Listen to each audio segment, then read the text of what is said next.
bir kun shunday ko'tarasizlar, o'g'il bolalar, onalaringizda shunday yelkalaringizga ko'tarasizlar. Nimada ko'tarishlaringizni tushunyapsizlar-a o'zi? Shunday ko'tarasizlar, yelkalaringizni ana shunday dong etib miyalang ochilib ketadi. Ana shu ko'targuncha mana bu yelkada onani siz mana bu yoqda ukangiz ko'targuncha kutmanglar. Hozir ko'taringlar boshlaringni.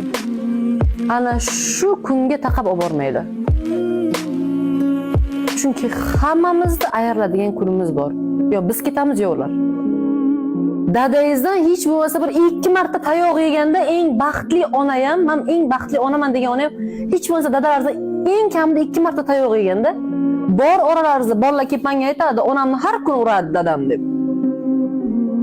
Har kuni tayoq yeydigan onalarimiz bor-da. Dadalaringiz qo'ymadi. Qaynonasi qo'ymagan yashashga. Endi navbat bizaga. Biz ham yeb bitiraylik qani. Bunga eng birinchi vazifa hamma bugun shunday boradi-da, onasini shunday quchoqlaydi. Shunday quchoqlab bir marta kechiring deng.